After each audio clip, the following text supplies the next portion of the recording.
అందుకే మహానుభావుడు అంతకారుణ్యంతో అక్కడ చెయ్యరానివి ఎన్నెన్నో చేసేసినా క్షమించి ఊరుకుంటున్నాడు. ఎంత కారుణ్యం అండి! కాబట్టి మహానుభావుడు చూడండి, ఆయన ఇప్పుడు కదలాలి, అవతారంగా రావాలి. అవతారం అన్నమాట మీకు నేను మనవి చేశాను. ఆయన ఒక రూపముతో కిందకి దిగి రావాలి 7 కొండల మీదకి. ఎలా వచ్చాడు? ఆ కదలిక ఎలా సంభవించింది అంటే, కలియుగం కదా ప్రారంభమైంది. కొంతమంది వెళ్ళి బ్రహ్మగారిని అడిగారు, అయ్య బాబోయ్, కలిపురుషుడు అంతటా వ్యాపించిపోయాడు కదా, కలిపురుషుని యొక్క ప్రభావము లేని ప్రదేశం ఏదైనా ఉంటే చెప్పు, మేము అక్కడే ఉంటామన్నారు. ఆయన నవ్వి ఓ చిన్న దర్భచక్రాన్ని తీసి విడిచిపెట్టాడు. దీని నిమి ఎక్కడ విరిగిపోతుందో, దాని ఇరుసు ఎక్కడ పడిపోతుందో అక్కడికి వెళ్ళి తపస్సు చేసుకోండి అన్నాడు. అదే నైమిషారణ్యం. అక్కడికి వెళ్ళి ఋషులు ఆశ్రమాలు నిర్మించుకుని యజ్ఞయాగాదులు చేసుకుంటున్నారు. చేసుకుంటుంటే కదపాలి కదండి ఈశ్వరుణ్ణి తీసుకురావాలి అవతారంగా. కలియుగంలో లోకులు పాడైపోతున్నారు. ఎవరికి బాగా తెలుసు కలియుగ లక్షణం? ఒకటి బ్రహ్మగారికి తెలుసు, 2 నారదుడికి తెలుసు. చాలా పాడైపోతున్నా, ఎవరికి మనం పాడైపోతున్నామన్న స్పృహ ఉండదు. మనం ఎంత బాగుపడిపోతున్నామో అని అనుకుంటారు. అందుకే మీరు చూడండి, లోకంలో ఒక ఆశ్చర్యకరమైన సందర్భం ఉంది. ఇంకా మీకు కొంచెం తక్కువ ఉంటుంది. నా బోటిగాడు ఈ ఉపన్యాసాలు చెప్పినటువంటి ప్రారబ్ధానికి ఒక పెద్ద శిక్ష ఒకటి అనుభవిస్తూ ఉంటాం.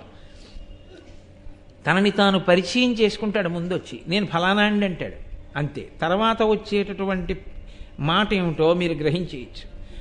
మీకు అలవాటు అయిపోతుంది. ఆయన ఏమంటాడో తెలుసా అండి, నేనండి ఇప్పటికీ వెంకటేశ్వర స్వామి వారికి అండి ఓ వెండి కిరీటం ఒకటి చేయించానండి. మా ఊళ్ళో రామాలయంలోనండి 2 మెట్లు కట్టించానండి. నేనండి సింహాచలం మొదలుపెట్టి వెంకటాచలం వరకు అన్ని చోట్ల కళ్యాణం చేసేసానండి. వీడు చేయకపోతే ఆయనకి కళ్యాణమే లేదన్నట్టు మాట్లాడుతుంటాడు. అసలు నిజంగా ఈశ్వరుడు నన్ను అనుగ్రహించాడు, నేను చేసిన దానితో పోలిస్తే నీ చెయ్యని విన్ని అనుకున్నవాడు అది చెప్పుకోవడానికి సిగ్గుపడతాడు. కానీ అదే పనిగా ఇంకా చెప్తూనే ఉంటారంతే. మేము అంత వాళ్ళం, మేము ఇంత వాళ్ళం, మా అంత మంచివాళ్ళు ఎక్కడున్నారు, లోకంలో ఎక్కడుంటారన్నట్టు మాట్లాడుతుంటారు. ఇది కలియుగంలో లక్షణం. కాబట్టి ఎవడికి వాడికి గొప్ప తృప్తి, ఎవడికి వాడికే. ఇంకా మనం అసలు ఈశ్వరుణ్ణి పిలవలసిన అవసరం, ఇంత పుణ్యాత్మనం. కాబట్టి ఆయన ఇప్పుడు లేడు, ఎక్కడ లేడు, మనలోనే ఉన్నాడు. అసలు ఆయన ఉన్నది నా గురించే, నా వెంటే ఉంటాడు. కాబట్టి ఇంకా నాకు మళ్ళీ ఈశ్వరుణ్ణి నేను పిలవడం, ఏడు పిలవక్కర్లేదు. కాబట్టి ఎవడు పిలవడం, ఎవడి జీవనం వాడికి తృప్తి. ఎలా? అందరూ ఆచారం వదిలేసి, ఆచారం అన్నది అందరూ వదిలేసి అందరికీ ఈశ్వరుడి మీద భక్తితో ఉన్న వాళ్ళలాగే ఉంటారు. మీరు నన్ను మన్నిస్తే ఒక్క మాట అంటారు, ఈశ్వరుడు ఉన్నాడని నమ్మినవాడు చేసే మొదటి పని బొట్టెట్టుకోవడం. ఎంతమంది పెట్టుకుంటారు చూపించండి నాకు. అక్కడే తెలుస్తుంది మీకు ఆచార భ్రష్టత్వం అంటే ఏమిటో. వాడికి బొట్టు పెట్టుకోవడం కష్టం, వాడికి వెనక ఈశ్వరుడు పడి వాడిని రక్షించాలి. అంత గొప్పగా ఉంటుంది కలియుగం అంటే. సనాతన ధర్మము ప్రచారము జరగడము అంటే ఉపన్యాసాలు చెప్పడం కాదు, బొట్టు పెట్టుకోవడం సనాతన ధర్మంలో ఉండడం. వాడికి ఇక్కడ చిన్న చుక్క పెట్టుకోవడం చాలా బాధ. ఇక్కడ సెగ్గెడ్డ పుట్టి మచ్చపడితే, ఈశ్వరుడికి కోపం వచ్చి ఒక కురుపు పుట్టిస్తే నీ బతుకే ఏంటన్నది వాడికి ఆలోచన అక్కర్లా. ఒక నిప్పు కణికి ఇక్కడ పెడితే ఏమవుతుందన్నది వాడికి అక్కర్లా. వాడు ఏమనుకుంటాడంటే ఇక్కడ ఒక బొట్టు పెట్టుకోవడం అంత కష్టంగా వాడికి ఉంటుంది. అది భక్తి. నా అంత భక్తుడు ఎక్కడున్నాడని మాట్లాడుతుంటాడు. ఆ మాట్లాడేటప్పుడు వాడి ముఖాన బొట్టే లేనివాడు ఎంత భక్తుడో, ఎంత ఈశ్వరుణ్ణి నమ్మి ఉన్నవాడో, ఎంత సనాతన ధర్మమునందు పూనికున్నవాడో మీకు అర్థమైపోతుంది. నేను మన్నింపబడేదనుగాక, నేను ఎవరిని ఉద్దేశించి ఈ మాట అంటలేదు, ఉపన్యాసాంతర్గతంగా నేను ఈ విషయాన్ని చెప్తున్నాను. కాబట్టి మంచిదే, మారితే చాలా అదృష్టం. కాబట్టి ఎవరికి వారికి తృప్తితో జీవనం అయిపోతోంది. బ్రహ్మగారు అన్నారు, నువ్వు బాధపడుతున్నావు కదూ, నీ బాధ తీసుకొస్తుందిలే ఈశ్వరుణ్ణి. కాబట్టి ఇప్పుడు ఇక్కడ నైమిషారణ్యానికి వచ్చినటువంటి ఋషులు వాళ్ళు పెద్ద యజ్ఞం చేస్తున్నారు. ఈయన అక్కడికి వెళ్ళారు, నారద మహర్షి వెళితే వాళ్ళన్నారు నారద మహర్షిని చూసి, మహానుభావా నువ్వు వచ్చావయ్యా, చాలా సంతోషం, రా రా స్వాగతం, తీసుకెళ్ళి కూర్చోబెట్టారు. ఆయన ఏమీ తెలియని వాళ్ళ ఒక మాట అన్నాడు నారద మహర్షి. నారద మహర్షి ఏ మాట అన్నాడో ఆ మాటకు వచ్చింది వెంకటేశ్వర అవతారం.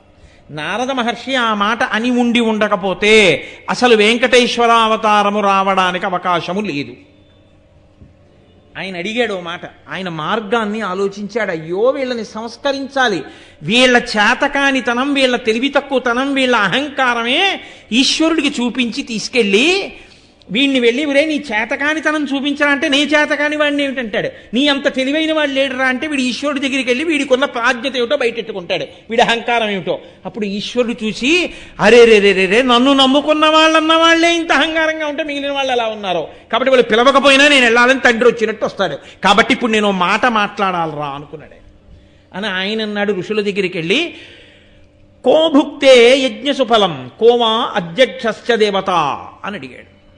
మీరు యజ్ఞం చేస్తున్నారు కదా, ఈ యజ్ఞము యొక్క ఆధ్యక్షమును పొందినవాడెవరు, పెద్దరికం ఎవరిది యజ్ఞంలో, ఎవరు పుచ్చుకుంటారు ఈ హవిస్సునంతటిని, ఎవరిని ప్రధానంగా మీరు అసలు పూజిస్తారు దేవతల్లో? కో భుక్తే యజ్ఞ సుఫలం కోమా అధ్యక్షశ్చ దేవతాహ, అందరిలో గొప్పవాడెవరు అని అడిగాడే. వాళ్ళేమనవలసి ఉంటుందంటే బ్రహ్మమును ఉద్దేశించి, బ్రహ్మమే ఉన్నదంతటా, ఆ బ్రహ్మమే అన్ని రూపములలో ఉంది, కాబట్టి మేము బ్రహ్మము కొరకు యజ్ఞం చేస్తున్నాం అనాలి. కానీ కలియుగ లక్షణం ఏమిటి? అన్నిటిలోనూ కూడా రాగముతోటో ద్వేషముతోటో కదండి చూడాలి. అలా చూస్తే కలిపురుష లక్షణం ప్రవేశించేసిందని గుర్తు. అధికుడేమిటి అల్పుడేమిటి? నేను మీకు అయ్యప్ప స్వామిని చూపించి ఈయనెవరు అని నేను మిమ్మల్ని అన్నాను అనుకోండి, ఆయన బ్రహ్మము అన్నారు. శివుడా అన్నాను, కాదు అన్నవాడు కాదు, తెలుసున్నవాడు. ఆయనే శివుడు, ఆయనే విష్ణువు, ఆయనే సుబ్రహ్మణ్యుడు, ఆయనే వినాయకుడు, ఆయనే అన్ని అన్నవాడు, తెలుసున్నవాడు. ఈయన ఇది, ఈయన అది కాదు, ఈయన అది కాదు, ఈయన అది కాదు అని చెప్పినవాడు ఏదీ తెలియనివాడు, చాలా అల్లరి ఎక్కువ ఉన్నవాడు. కాబట్టి వాడేం చెప్తుంటాడంటే ఇది ఇదొక్కటే, ఇది అది కాదు. అప్పుడు అంతర్బహిష్యత సర్వం వ్యాప్య నారాయణ స్థిత ఏమైనట్టు?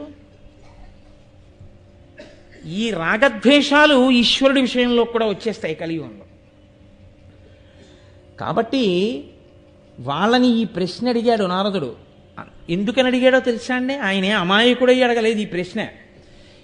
ఒక్క ప్రశ్న, ఒక్క మాట ఈశ్వరుణ్ణి తీసుకొస్తుంది, ఆయనకి తెలుసు. కలియుగంలో చాలా చాలా గొప్పది, తరించడానికి అవకాశం ఇచ్చేది ఏదంటే ఆ మాట ఒక్కటే. కలవు నామ సంకీర్తన. కలియుగంలో నామ సంకీర్తనమే. నామ సంకీర్తనం ఎవరు చేస్తారు? ఒక్క మనుష్యులే చెయ్యాలి, ఎందుకంటే వాళ్ళకే మాట ఇచ్చారు, మిగిలిన వాళ్ళకి మాట లేదు. కాబట్టి ఇప్పుడు ఈ మాట ఉన్నవాళ్ళు ఏం మాట్లాడతారో చూద్దాం. ఋషులు కదా, వీళ్ళేం మాట్లాడతారో చూద్దాం. అది ఆయన యొక్క పరిశీలన. వెంటనే వాళ్ళన్నారు, నిజమే, బ్రహ్మగారు గొప్పవాడా, విష్ణువు గొప్పవాడా, శివుడు గొప్పవాడా? అది వీళ్ళ నిర్ణయించేది. అసలు అలా నిర్ణయిస్తాననడం ధర్మమా? అది వీళ్ళ కర్తవ్యమా? అసలు అటువంటి ఆలోచన రావచ్చా?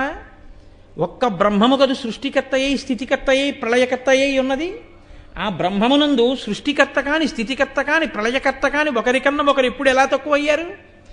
అలా తక్కువై ఉంటే బ్రహ్మగారు వరాలిస్తే శ్రీ మహావిష్ణువు అవతారం స్వీకరించి చంపవలసిన అవసరమే ఉంది రాక్షసుల్ని. దేవతలందరూ వెళ్ళి, ఋషులందరూ వెళ్ళి, అయ్యా వాళ్ళు మమ్మల్ని బాధపెడుతున్నారని ప్రార్థన చేస్తే అస్తమానం 4 ముఖాలు ఆయన వెళ్ళి వరాలిస్తున్నాడు, ఆయన్నే చంపమనండి. ఆయనేమో మాట ఇచ్చేవాడు, నేను వెళ్ళి చంపేవాడిని ఏంటి, నేను వెళ్ళనంటాడు కదండి. ఎప్పుడన్నా అన్నాడు ఆయన అలాగా? ఆయన ఎప్పుడు అనలేదే. వాళ్ళకి లేదు. ఎందుకు లేదో తెలుసా? ఒక్కటే కారణం, అది బ్రహ్మము. ఒక్క బ్రహ్మమే 3గా ఉంటుంది. ఉండి సృష్టికర్త, స్థితికర్త, ప్రళయకర్త అవుతుంది. ఆయా అవసరములను బట్టి అది మారుతుంది.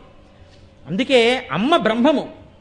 మాతృదేవోభవ, అమ్మ సృష్టి చేసింది, తన కడుపుని ఆవాసంగా ఇచ్చి పుట్టేటట్టు చేసింది. ఆ అమ్మ పాలిచ్చి స్థితికర్త అయింది, నిలబెట్టింది శరీరాన్ని. ఆ అమ్మ పాలు అన్నం పెట్టి పెంచింది. ఆ అమ్మ పెద్దవాడి అయ్యాక కూర అన్నం పెట్టింది. ఆ అమ్మ నీ భార్య చేత్తో వండించుకు తినరా అని కోడలికి నేర్పి కొడుక్కి పెట్టించింది. ఆ అమ్మే నువ్వు నిద్రపోకపోతే వీపు మీద 4 దెబ్బలు కొట్టి నిన్ను పడుకోబెట్టింది ఉయ్యాల్లో. లయకర్త, స్వల్పకాలిక లయం నిద్ర. ఒక్క అమ్మ సృష్టికర్త, స్థితికర్త, ప్రళయకర్త. ఏది అమ్మ నన్ను పడుకోబెట్టినప్పుడు గొప్పదా, అన్నం పెట్టినప్పుడు గొప్పదా, నన్ను కన్నప్పుడు గొప్పదా? నేను విచారణ చేస్తానని నువ్వు వెళ్ళగలవా? ఈశ్వరుని యొక్క స్వరూపమునందు బ్రహ్మ గొప్ప, విష్ణువు గొప్ప, శివుడు గొప్ప, నేను విచారణ చేస్తానడం కూడా అంతే అహంకారం. అందులో సందేహం ఏం లేదు. కాబట్టి ఇప్పుడు దేవత అక్కడ ఋషులకే ఈ ఆలోచన రావడం, ఇంత చిత్రమైన ఆలోచన రావడం కలియుగ లక్షణమే. ఒక్క మాట ఎంత దూరం వెడుతుందో చూపించాడు నారద మహర్షి మొట్టమొదట కలియుగంలో. అందుకే కదండి సుందరకాండ పూర్తి చేస్తూ స్వామి హనుమ ఒక మాట అంటారు, తతోమయా వగ్బిదధీన భాషిత శివాభిరిష్టాభిరభిప్రసాదిత జగామ శాంతిం మమ మైథిలాత్మజ తవాపి శోకేన తథాభిపీడిత అన్నారు. నేను నా మాటలతో సీతమ్మకి శాంతినిచ్చాను అన్నారు ఆయన. మాట శాంతికారకం, మాట విప్లవకారకం, మాట ప్రాణం తీసేస్తుంది, మాట ప్రాణం పోసేస్తుంది. ఒక్క మాటతో తరించచ్చు. రామా రామా అలవాటు పడిన వాడు తరించిపోవచ్చు. ఎప్పుడు పనికి మాలిన మాటలు మాట్లాడిన వాడు హీనోపాధిలోకి వెళ్ళిపోవచ్చు. మాట చేతనే, మాటల చేత దేవతలు మన్నన చేసి వరంబులిత్తురున్. ఆ మాటల చేత దేవతలు మన్నన చేసి వరాలిస్తారు. ఆ మాటల చేత శత్రుత్వం వస్తుంది. జిహ్వాగ్రే వర్తతే లక్ష్మీ, జిహ్వాగ్రే మిత్రబాంధవా, జిహ్వాగ్రే బంధనం ప్రాప్తి, జిహ్వాగ్రే మరణం ధ్రువం. నోటి మాట వలన లక్ష్మీదేవి కటాక్షిస్తుంది. నోటి మాట వలన బంధువులు ఏర్పడతారు, స్నేహితులు ఏర్పడతారు. నోటి మాట వలన శత్రువులు ఏర్పడతారు. నోటి మాట వలన బంధనంలోకి వెళ్ళిపోతాడు. నోటి మాట వలన మృత్యువుని కౌగిలించుకుంటాడు. మాట కట్టు కడుతుంది, కట్టు విప్పుతుంది. అంత గొప్పది. ఆ మాట గొప్పతనం ఏమిటో కలియుగంలో చూపించాడు నారద మహర్షి మొట్టమొదట. ఆయన ఒక్క ప్రశ్న వేశాడంతే ఎంత కదలికలు వచ్చాయో చూడండి. ఆయన మాట ఎన్ని కదలికలు తీసుకొచ్చిందో, ఈ కదలికలు వెంకటేశ్వరావతారంగా కదలిక వరకు వెళ్ళిపోయిందంతే. అది నారదుని యొక్క గొప్పతనం అంటే. ఇప్పుడు ఈ ప్రశ్న అడిగితే వాళ్ళన్నారు సుబుద్ధే అని పిలిచాడు భృగు మహర్షిని. నేను మహర్షిని నింద చేయట్లేదు, నేను మహర్షిని తక్కువ చేసి మాట్లాడట్లేదు. కానీ భృగువు కూడా కామక్రోధములకు అతీతుడు కాడు. భృగువు అగ్నిహోత్రుణ్ణి శపించాడు ఒకప్పుడు. భృగువు శ్రీ మహావిష్ణువునే శపించాడు ఒకప్పుడు. ఆ భృగువు శివుణ్ణి శపించాడు. ఆ భృగువు బ్రహ్మని శపించాడు. ఆ భృగువు తన భార్యకి కష్టం వచ్చిందని అగ్నిహోత్రుణ్ణి శపించాడు. ఆయన అతీతుడేం కాడు. తానే అతీతుడు కానివాడు సర్వాతీతుడైన పరమేశ్వరుణ్ణా చూసి ఆ ఎవరు గొప్ప నిర్ణయించగలిగిన వాడు కలియుగ లక్షణం కాదండి. కాబట్టి ఇప్పుడు ఆయన బయలుదేరాడు. ఇది ఎక్కడ వరకు వెళ్ళిపోతుందో తెలుసా అండి ఈ ఉద్ధతి? నేను మీతో మనవి చేశాను. రాగము కానీ ద్వేషము కానీ కలగడానికి కారణం దేని నుంచి వస్తుందో తెలుసా? అహంకారంలోంచి వస్తుంది. శాస్త్ర ప్రమాణము వలన వస్తే వేరు, అహంకారంలోంచి వస్తుంది. నా అంతటి వాణ్ణి అని మొదలు పెడతాడు. నా అంతటి వాణ్ణిని మొదలుపెట్టి చేసింది ఏదో అదే పాపకర్మ. ఎందుకంటే దానికి శాస్త్రం ప్రమాణం కాదు. మీతో నేను మనవి చేశా, గీతాచార్యుడు చెప్పాడు, కార్యాకార్య వ్యవస్థితో తస్మాత్ శాస్త్రం ప్రమాణంతే. నువ్వు ఏది చెయ్యాలి ఏది చేయకూడదు శాస్త్రం ప్రమాణం. కానీ నీ అహంకారం ప్రమాణం అయితే నువ్వు చేసింది పాపం అంతే. కాబట్టి భృగు చేసింది పాపమే, భృగు చేసింది పరిశీలనం కాదు. కాబట్టి ఇప్పుడు ఆ భృగువు సత్యలోకానికి వెళ్ళాడు. వెళితే చతుర్ముఖ బ్రహ్మగారు కూర్చుని ఉన్నారు. మహానుభావుడు 4 ముఖములతో వేదం చెప్తున్నాడు. సరస్వతీదేవి వీణ వాయిస్తోంది. ఆయన శ్రీమన్నారాయణుడిని స్మరించి స్తోత్రం చేస్తున్నాడు. ఏమిటి దోషం?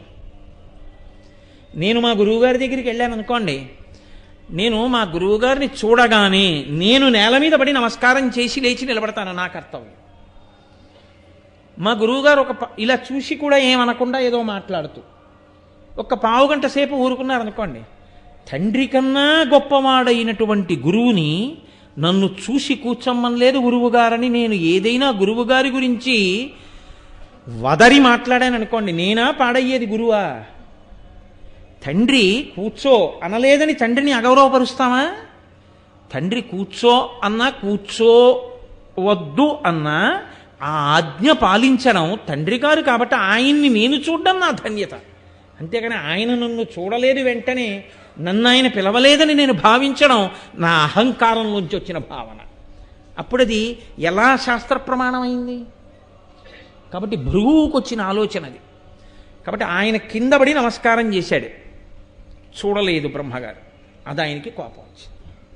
కోపం వచ్చి పతితం స భృగుం దృష్ట్వా నోవాచ వచనం విధి.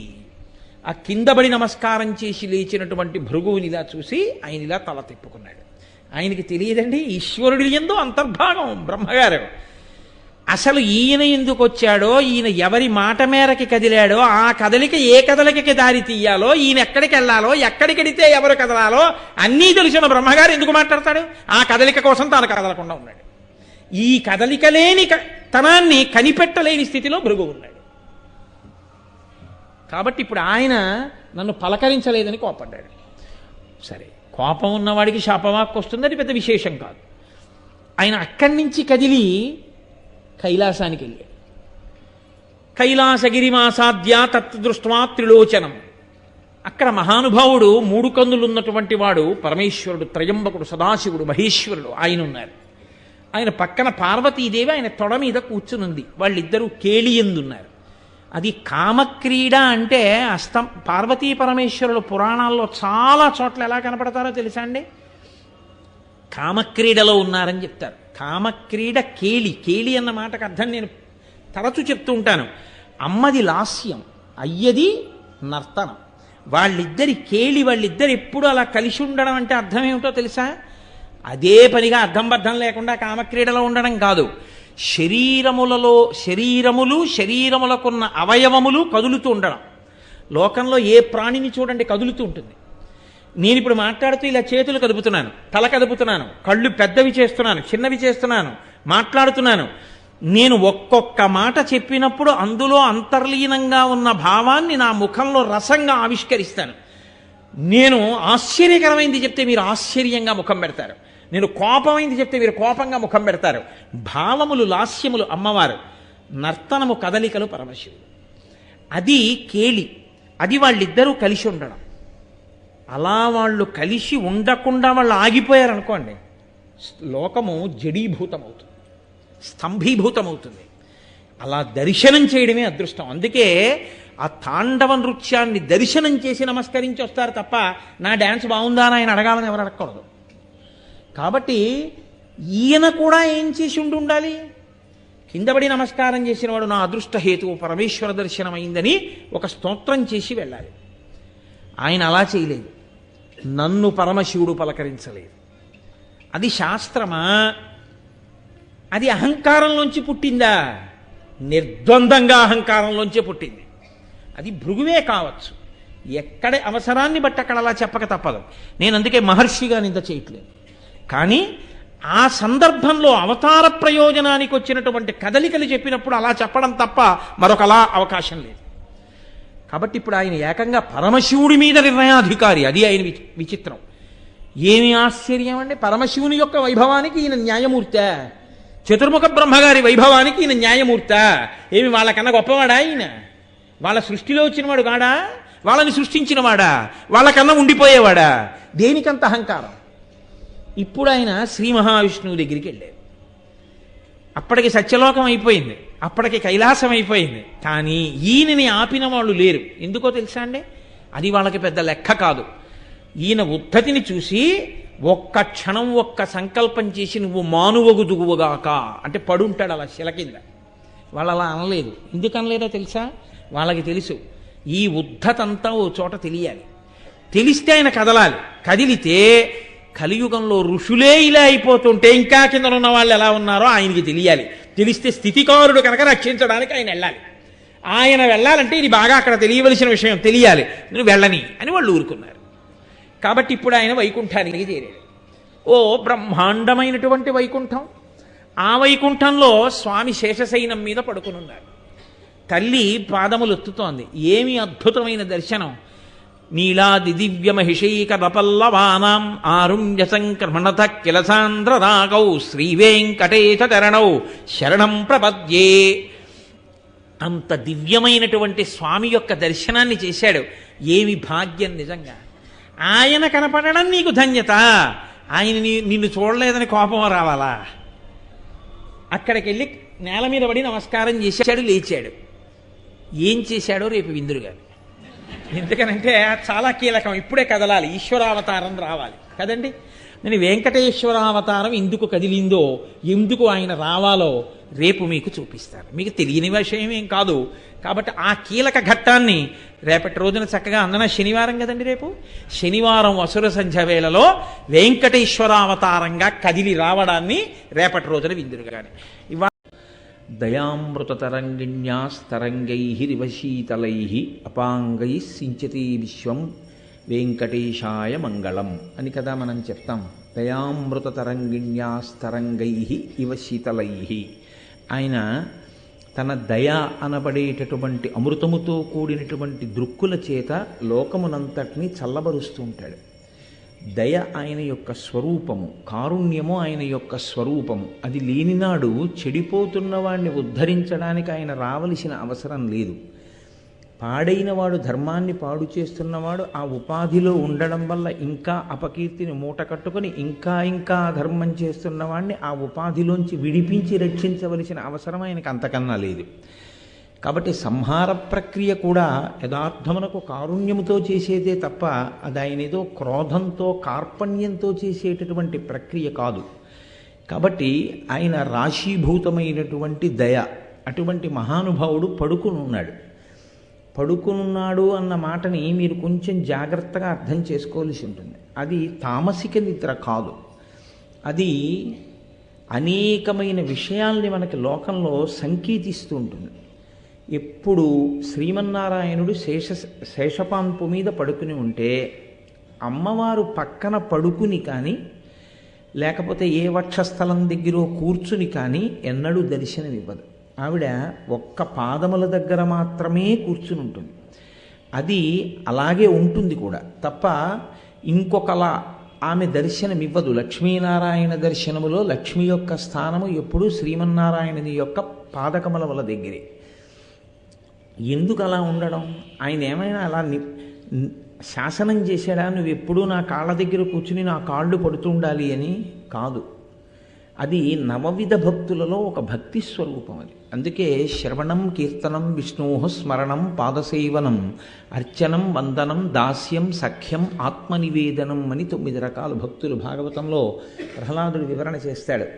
అందులో మీరు ఏ భక్తి మార్గాన్ని స్వీకరించినప్పటికీ దాని యందు తాదాత్మ్యతని పొందినవాడు, దానినే మహోపకరణంగా స్వీకరించినవాడు దాని వలన మోక్షాన్ని పొందొచ్చు.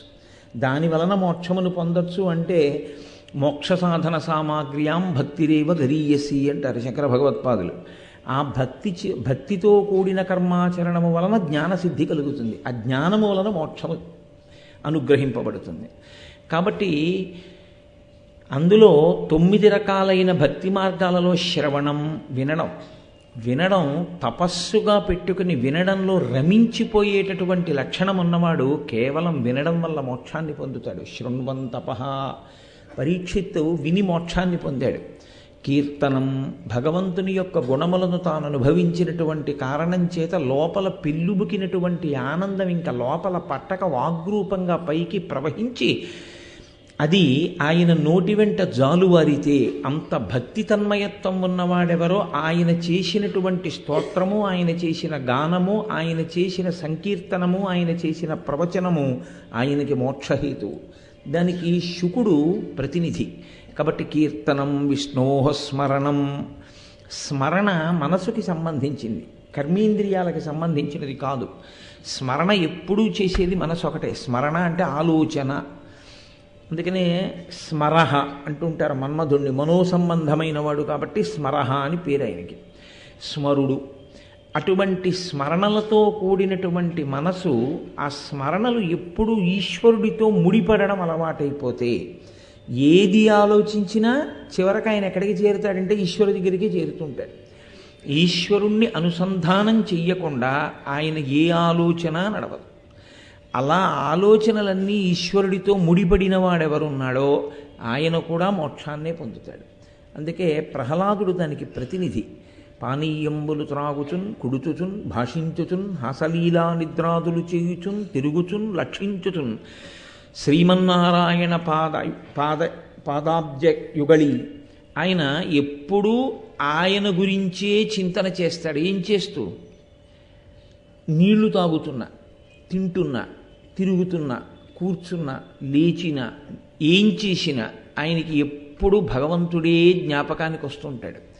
జ్ఞాపకానికి వస్తూ ఉండడం కాదు, ఆయన మనసు ఎప్పుడు అలా ఈశ్వరుడితో స్మరణ పెనవేసుకుంటుంది. ఆహా, దాహం రూపంలో లోపల నీరైపోయిందని అడిగినవాడు ఈశ్వరుడు కదా అంటాడు. లేకపోతే ఇందులో నీళ్ళు అయిపోయాయని మనకేం తెలుసు? ఇందులో నీళ్ళు అయిపోయాయని దాహం రూపంలో చెప్తున్నాడంటాడు. దీనికి దాహం వేస్తే మళ్ళీ బయట నీటిగా ఉన్నవాడు ఆయనే అంటాడు. ఆ నీటిని చూసి ఇంత సులభంగా నీరు దొరకకపోతే నా దాహం ఎలా తీరేది, ఈశ్వరుడు ఈ రూపంలో ఉన్నాడంటాడు. కాబట్టి ఆయన దేనిని స్మరించినా ఈశ్వరుణ్ణి. కాబట్టి పానీయంబులు త్రాగుచున్ కొడుచుచున్ భాషించుచున్ హాసలీలా నిద్రాదులు చేయుచున్ తిరుగుచున్ లక్షించుచున్ సంతత శ్రీమన్నారాయణ పాదాబ్జయుగళీ సంధానుండై మరచెన్సురారిసుతుడే తద్విశ్వమున్ భూవర. ఆయన ఎప్పుడూ శ్రీమన్నారాయణుడి గురించే సంతతము స్మరణ చేయడం వల్ల అసలు ఈ జగత్తుని మరిచిపోయాడు. కాబట్టి స్మరణ భక్తికి ప్రహ్లాదుడు ప్రతినిధి. శ్రవణం పరీక్షిత్, కీర్తనం శ్రీశుకుడు, స్మరణం ప్రహ్లాదుడు. శ్రవణం కీర్తనం విష్ణోహ స్మరణం పాదసేవనం. పరమేశ్వరుని యొక్క పాదములు పట్టడానికి ఎప్పుడూ ప్రతినిధి లక్ష్మీదేవి. అందుకని ఆమె ఎప్పుడూ పాదముల దగ్గర ఉంటుంది.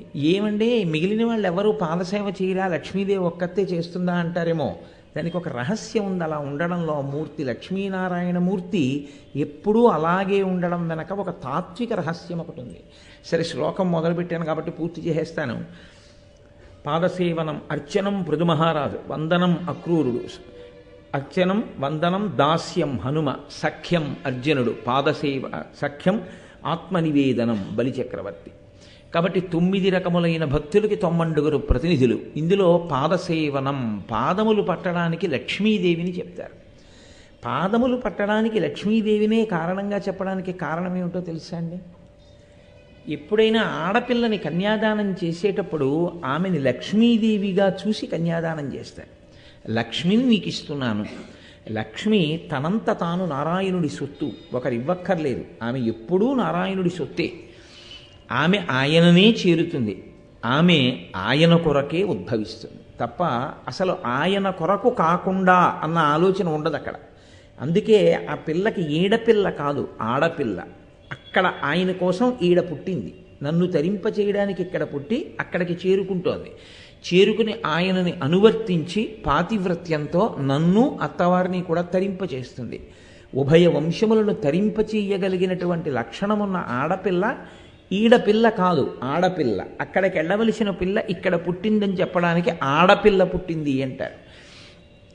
కాబట్టి ఆమె భర్త యొక్క పాదములను ఎప్పుడు ఒత్తుతూ ఉంటుంది. భర్త పాదసేవ చేస్తుంది, భర్తని అనుగమిస్తుంది, భర్త వెంట నడుస్తుంది, భర్త యొక్క కీర్తిని ఎప్పుడూ కోరుకుంటుంది.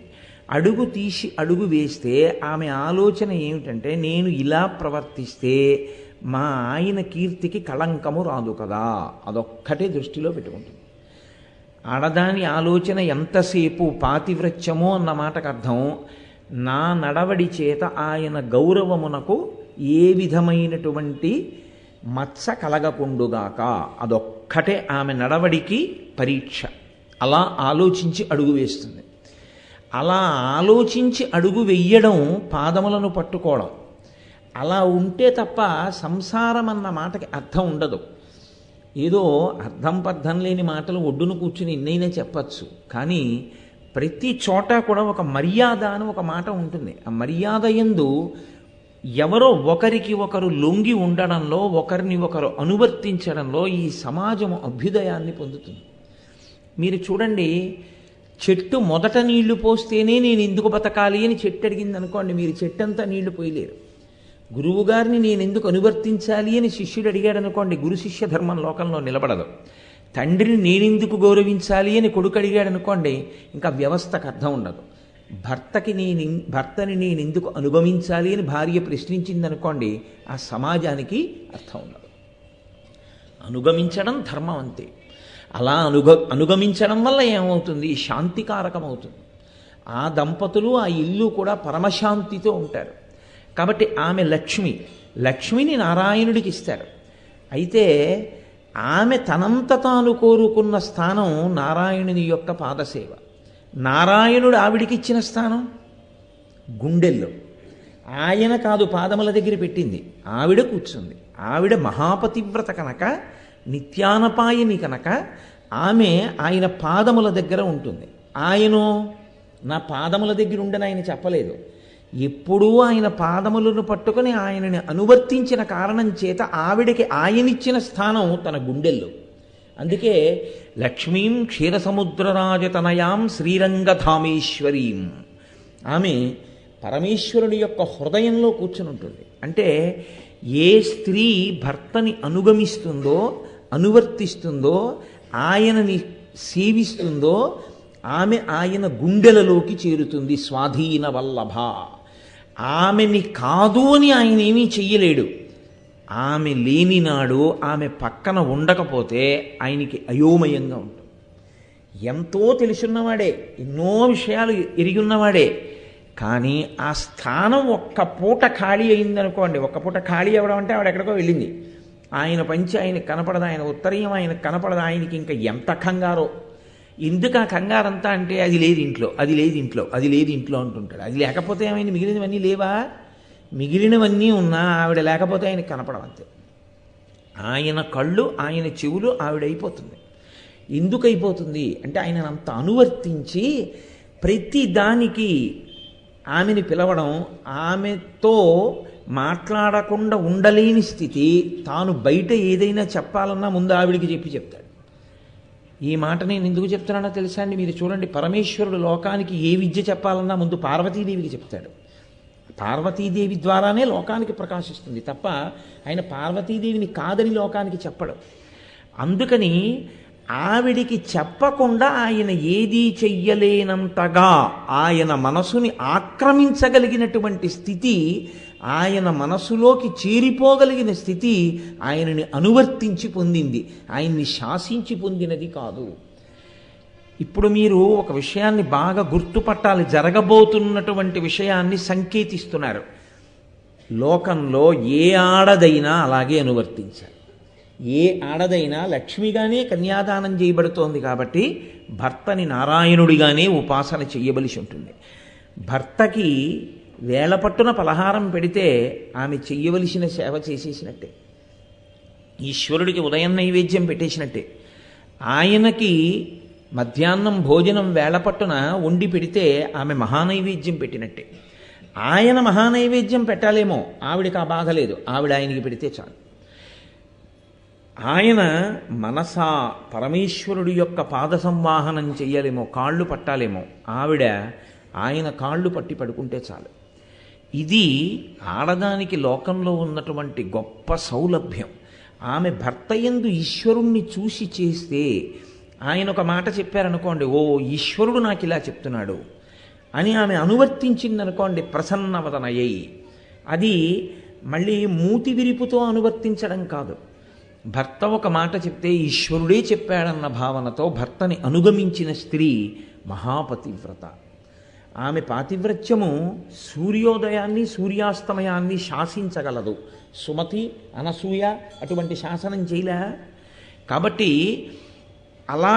అలా పడుకుని ఉన్నటువంటి స్థితి మనకి లోకంలో ఒక విషయాన్ని చెప్తుంది. ఆమె ఆయన పాదముల దగ్గర కూర్చుంది, ఆయన ఆమెకు హృదయంలో స్థానం ఇచ్చాడు. ఇప్పుడు ఆవిడ కానీ ప్రణయ కలహానికైనా ఎక్కడికైనా వెళ్ళిందో వైకుంఠం అయోమయం.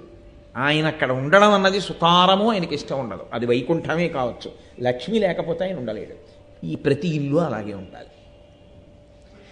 కలియుగం ఎలా ఉండాలో అసలు ఆ కదలికలో చూపిస్తున్నారు ఈశ్వరుడు. అది ఆ వైభవం. కాబట్టి ఇప్పుడు అలా పడుకుని ఉన్నటువంటి మంగళమూర్తిని దర్శనం చేశాడు. పొంగిపోవాలి ఆ భృగువు. కానీ ఆయన ఆలోచన ఎలా ఉందో తెలుసా అండి? నేను బ్రహ్మలోకానికి వెళ్ళాను, ఆయన పక్కన సరస్వతీదేవిని కూర్చోబెట్టుకుని వీణ వాయించుకుంటున్నాడు. ఆయనకి భార్య పిచ్చి. నేను కైలాసానికి వెళ్ళాను, సరే ఆయన తొడ మీద కూర్చోబెట్టుకుని ఉన్నాడు, ఆయన భార్య పిచ్చి. ఇక్కడికి వచ్చాను, ఈయన పడుకుని కాళ్ళు పట్టించుకుంటున్నాడు. ఏమిటో ముగ్గురు మూర్తులకి అమ్మవారి పిచ్చి. వీళ్ళు ఎవ్వరూ కూడా అసలు వచ్చిన వాళ్ళని పలకరిద్దామనేటటువంటి పరాకుతో లేరు. నిజానికి అది కాదు. ప్రకృతి పురుషుల యొక్క కలయిక, ఈ లోకము యొక్క కదలికలు ఆ త్రిమూర్తుల యొక్క శక్తులతో సమ్మేళనముగా చెప్పబడతాయి. ఆయన నాలుక మీద పెట్టుకున్నాడు అంటారు. బ్రహ్మగారు నాలుక మీద పెట్టుకున్నాడు అంటే నిజంగా భార్యని తీసుకొచ్చి నాలుక మీద ఎవరు కూర్చోబెట్టుకోగలరండి? ఎంత ప్రేమైనా ఉండొచ్చుగాక వచ్చి నాలుక మీద కూర్చోవాయ్ అంటే ఎవరు కూర్చోబెట్టుకోగలరా? ఎవరికీ సాధ్యం కాదు. మరి బ్రహ్మగారు ఎలా కూర్చోబెట్టుకున్నారు అంటే ఆయన 4 ముఖములతో వేదం చెప్తారు. 4 ముఖములతో వేదాన్ని వల్లెవేస్తూ ఆయన సృష్టి కార్యం చేస్తాడు. ఆ సృష్టి కార్యం చేసేటప్పుడు కావలసినటువంటి వేద సంబంధమైన జ్ఞానముగా సరస్వతి ఆయన యందు ప్రవహిస్తుంది. ఆయన నాలుక మీద నర్తనం చేస్తూ ఉంటుంది వేదం. అది ఆయన నాలుక మీద ఉండడం పరమేశ్వరుడికి దేహార్థ భాగంలో ఉంటుంది. నిన్ననే మనవి చేశాను లాస్య తాండవములు. శ్రీ మహావిష్ణువుకి హృదయంలో ఉంటుంది. స్థితికారుడు పరిపాలకుడు నువ్వు ఈ తప్పు చేసావు చంపేస్తానంటే కుదరదు. ఆ తప్పు ఎందుకు జరిగిందో ఆలోచించి దయాళువై శిక్షని తగ్గించేవాడయి ఉండాలి, కరుణామూర్తి అయి ఉండాలి. అందుకని ఆయన గుండె దయతో నిండి ఉంటుంది. అందుకే వేదాంత దేశికులు అమ్మవారి మీద శతకం చేస్తే పేరు పెట్టలేదు, దయాశతకము అన్నారు. అమ్మవారే దయాస్వరూపిణి. కాబట్టి ఈశానాం జగతోస్య వెంకటపతేర్విష్ణోః పరాం ప్రేయసీం తద్వక్షస్థల నిత్యవాస రసికాం తక్షాంతి సంవర్ధినీం పద్మాలంకృత పాణిపల్లవయుగాం పద్మాసనస్తాం శ్రియం వాత్సల్యాదిగుణోజ్వలాం భగవతీం వందే జగన్మాతరం. ఆమె వాత్సల్య స్వరూప, అంతటి దయామూర్తి ఆ తల్లి. కాబట్టి ఇప్పుడు అటువంటి స్వరూపాన్ని ఆయన చూశాడు. చూసి పొంగిపోవాలి. కానీ ఆయన ఏమనుకుంటున్నాడంటే లోపల ఆయన బాధ వేరుగా ఉంది. ఈ ముగ్గురులో ఎవరు గొప్పవాడో ఆయన నిర్ణయించాలి. ఇద్దరిని పనికి మాలిన వాళ్ళని తీర్పు చెప్పేశాడు. ఇప్పటికి మూడో వాళ్ళ దగ్గరికి వచ్చాడు. ఇప్పుడు ఈయన కూడా భార్యతోనే ఉన్నాడు. ఇప్పుడు ఈయన ఇలాగే భార్యతో తమకంతో ఉన్నాడు అని వెళ్ళిపోతే యజ్ఞంలో ఎవరు భోక్త? నారదుడిని నన్ను ప్రశ్న వేశాడు. అందుకు కదా వచ్చింది కదలికంతా. కో భుంక్తే యజ్ఞ సుఫలం కోవా అధ్యక్షశ్చ దేవతాః అని అడిగాడు ఆయన. ఎవరు ఈ యజ్ఞానికి అంతటికీ అధిదేవత? ఎవరు త్రిమూర్తులలో ఎవరికి ఇస్తారు మీరని అడిగాడు. ఇప్పుడు నిర్ణయం చేస్తానని ఈయన బయలుదేరాడు. అక్కర్లేని విషయం నెత్తికేసుకున్నాడు. కాబట్టి ఇప్పుడు ఎలా? ఈయన ఆందోళన ఈంది. అక్కర్లేని ఆలోచన వైపుకి బుర్ర వెళ్ళడం అంటే అది. కాబట్టి ఇప్పుడు ఈయనకి లోపల నుంచి ఎక్కడలేని కోపం భృగువుకి వస్తుంది. ఇక్కడ మీరు ఒక్క విషయం గమనించాలి. శ్రీ మహావిష్ణువు ఎలా ఉన్నారు? వచ్చినవాడు తన చేత చూడబడనట్టు లేదా తాను ఆయనని చూడనట్టు పరాకుగా ఉన్నట్టు తాను నిద్రపోతున్నట్టు కళ్ళు మూసుకుని ఉన్నాడు. నిజంగా విష్ణు అలా నిద్రపోతారా? నిద్రపోకపోవడం ఏంటి? మీరు శయన ఏకాదశి చేయట్లా పడుకున్నారని, ఉద్ధాన ఏకాదశి చేయట్లా లేస్తున్నారని. మరి శయన ఏకాదశి ఉద్ధాన ఏకాదశి ఉంటే పడుకుని లేచిన వాడేగా ఆయన. మరి పడుకోకపోవడం ఏంటి? ఆయనకు పడుకునే అలవాటు ఉంది, మనమే చేస్తున్నాం పండగలు. మరి పడుకుంటున్నాడు లేస్తున్నాడు అన్నప్పుడు అప్పుడు కూడా పడుకుంటే తప్పేమిటి? కాదు, ఆయన పడుకోవడం అన్న మాటకు అర్థం ఏమిటో తెలుసా అండి? మనం పడుకున్నట్టు తామసిక నిద్ర కాదు అది. అది నిద్రాముద్రాం నిఖిల జగతి రక్షణే జాగరూకం. ఆయన ఇలా కళ్ళు మూసుకుని పడుకున్నట్టుగా పడుకుని ఈ పైకి చూసినప్పుడు ప్రతివాడు మహాభక్తుల్లాగే కనపడతాడు. ఇంత రొట్ట పట్టుకొచ్చి పూజ చేసిన వాళ్ళందరూ భక్తులు కాదు. ఎవడి మనసు ఈశ్వరుడి దగ్గర పెట్టాడో వాడు భక్తుడు. కాబట్టి మీ మనసుని ఆయన చూస్తాడు. ఈ పైకందులు మూసి మీ లోపల మీ మనసు దేన్ని పట్టుకుందో ఆయన పరిశీలనం చేస్తాడు. ఇప్పుడు ఆయన దేన్ని పరిశీలనం చేస్తున్నట్లు? భృగువు యొక్క మనసును ఆయన పరిశీలనం చేస్తున్నారు. భృగువు యొక్క మనసుని పరిశీలనం చేస్తున్నవారు భృగువు మనసులో కలుగుతున్నటువంటి ఉద్రేకాన్ని తెలుసుకోలేనివాడా? తెలుసుకోగలిగినవాడు. ఇప్పుడు భృగువు ఏం చెయ్యబోతున్నాడో దాన్ని ఆపలేనంత అశక్తుడా ఆయన? లేదా ఆయన కళ్ళు మూసుకునున్నా కళ్ళు తెరుచుకునేగా ఉంది లక్ష్మీదేవి. ఆవిడ పరమేశ్వరుణ్ణి తంతే ఊరుకునేంత అశక్తురాలా? ఆమె ఆపలేదా? యాదేవి సర్వభూతేషు శక్తిరూపేణ సంస్థిత నమస్తస్యై నమస్తస్యై నమస్తస్యై నమో నమః. ఆ తల్లి అందరి యందు శక్తిగా ఉంది. అటువంటి తల్లి భృగువు చేయరాని పని చెయ్యడానికి సంసిద్ధుడైపోతున్నాడు. ఎందుకని? ఎవరు అసలు నేను పరీక్షిస్తానన్నాడో ఆయన ముందు సావధానుడై ఉండాలి. ఆయనకి ఎక్కడలేని కోపంతో ఊగిపోతున్నాడు ఆయన.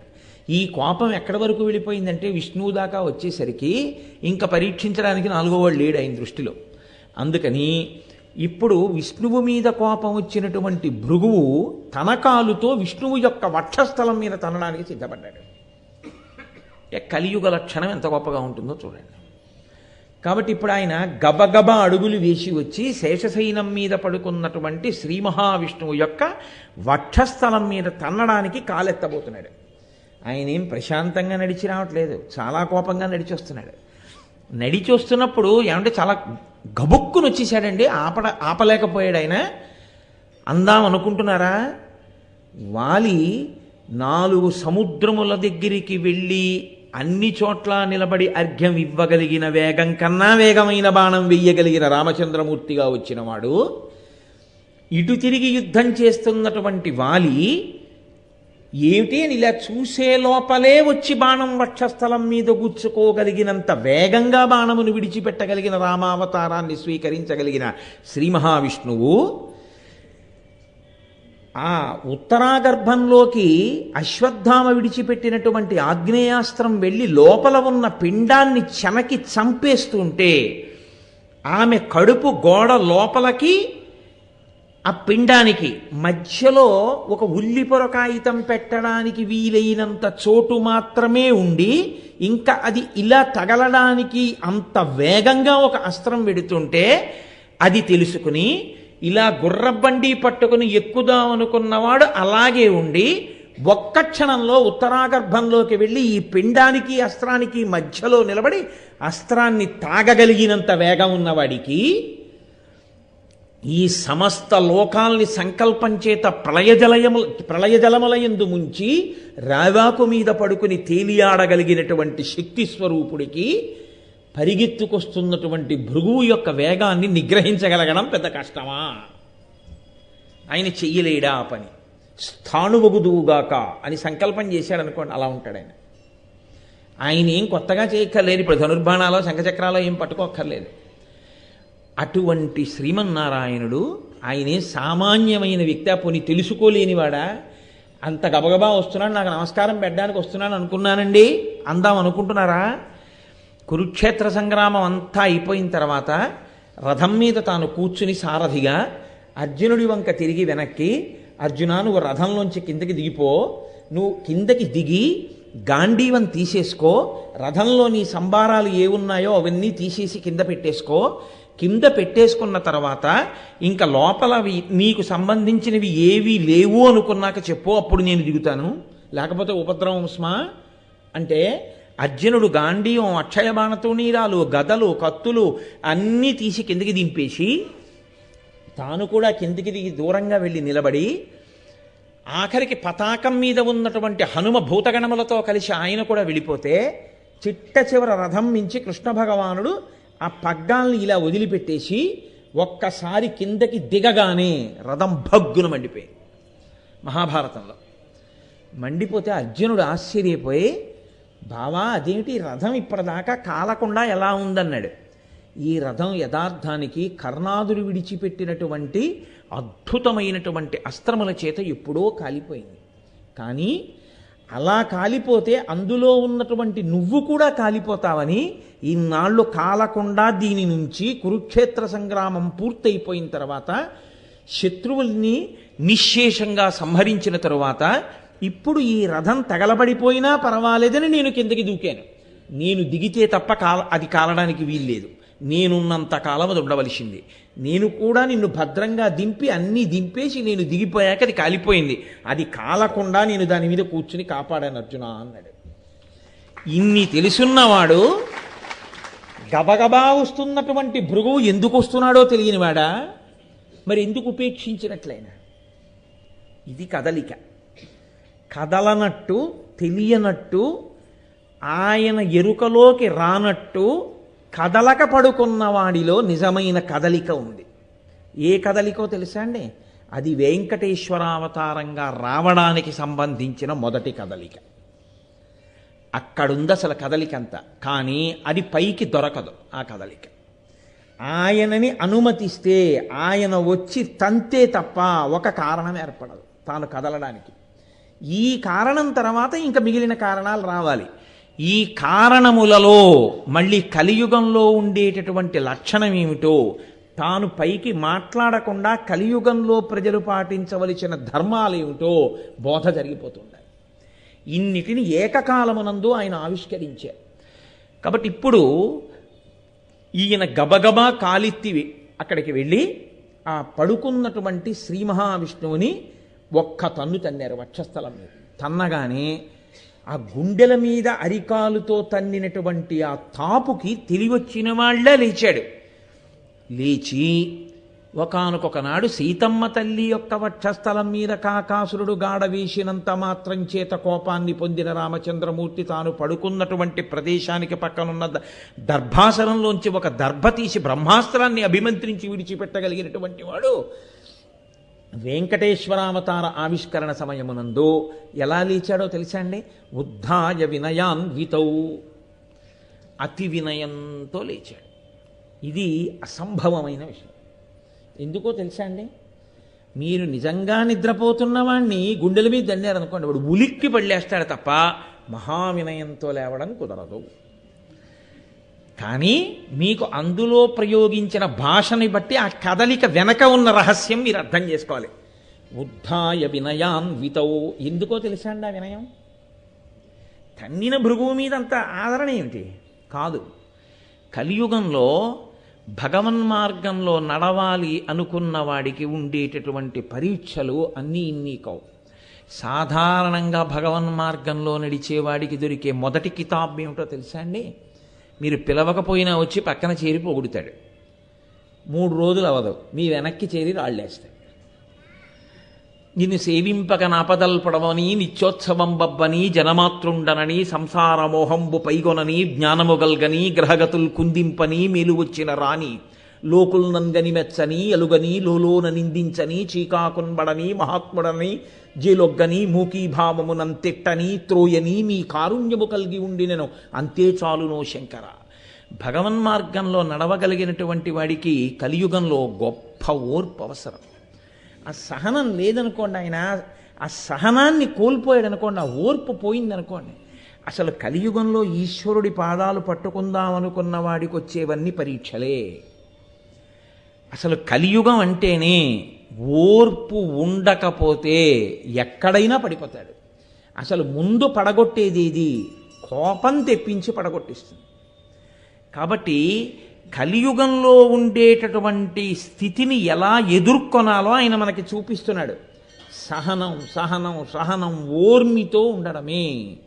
నువ్వు తిరగబడి కలియబడి సాధించేది కలియుగంలో కాదు. ఇతర యుగాల్లో అయితే ధనుర్బాణాలు పట్టుకోవచ్చు, చంపేసేయచ్చు.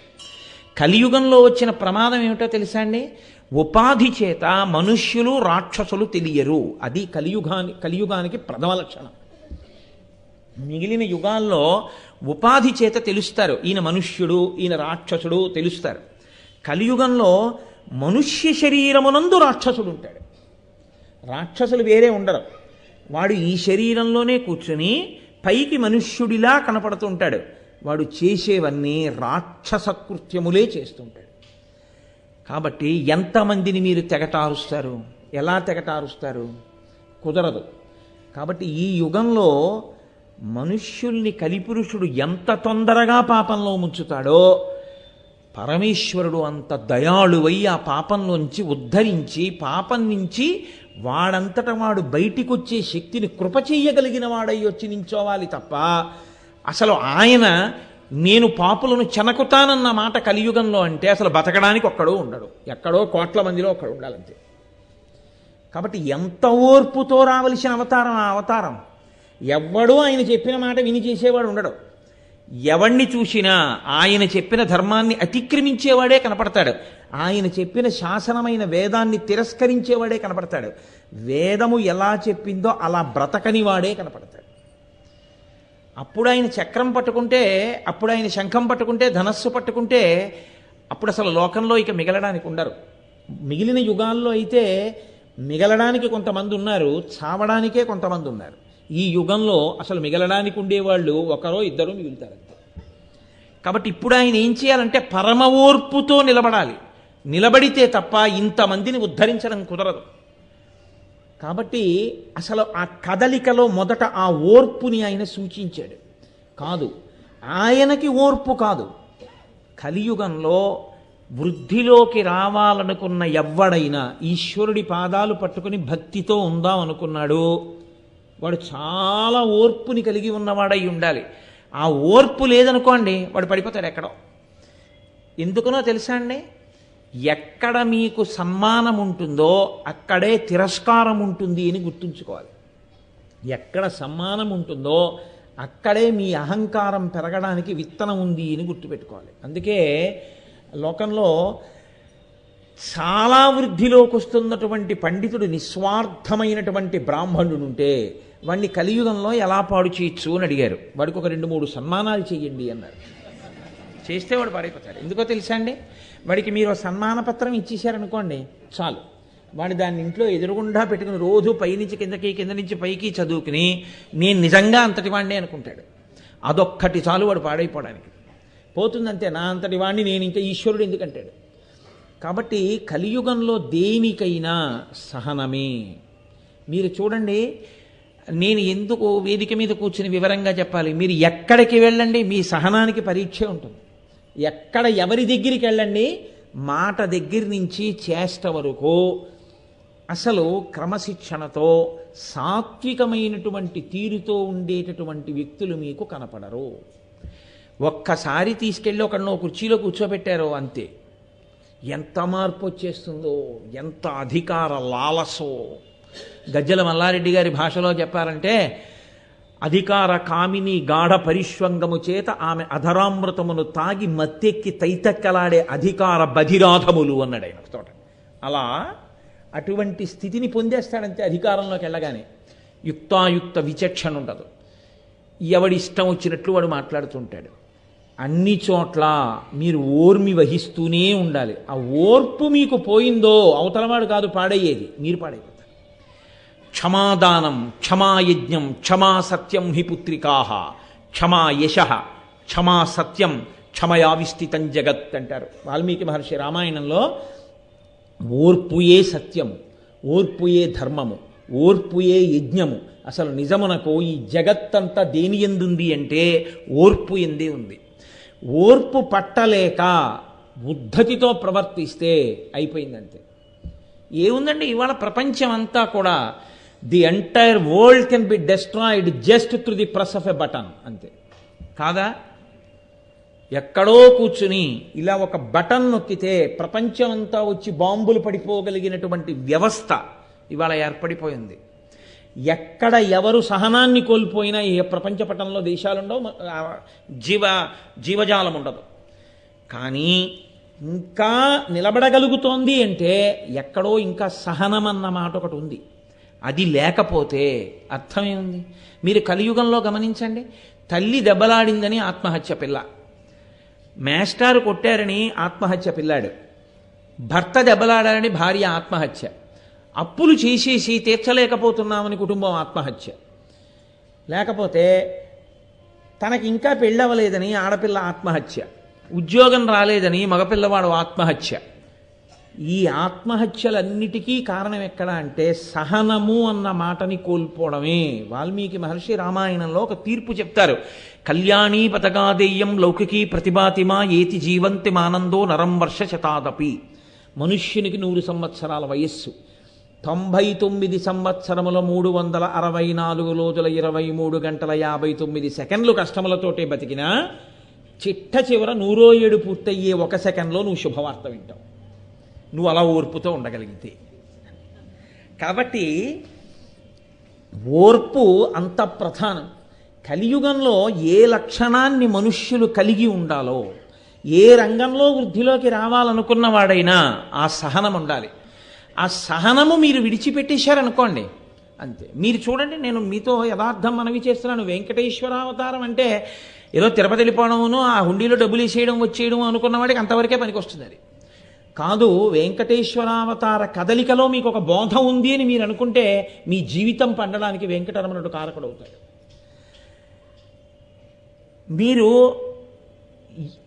ఈ పొద్దున్నే లేచి ఇలా పేపర్ చదవండి, మీకు ఎంత ఉద్రేకం కలుగుతుందో. మీ సహనాన్ని కోల్పోయేటట్టే ఉంటాయి లోకంలో జరిగే సంఘటనలన్నీ.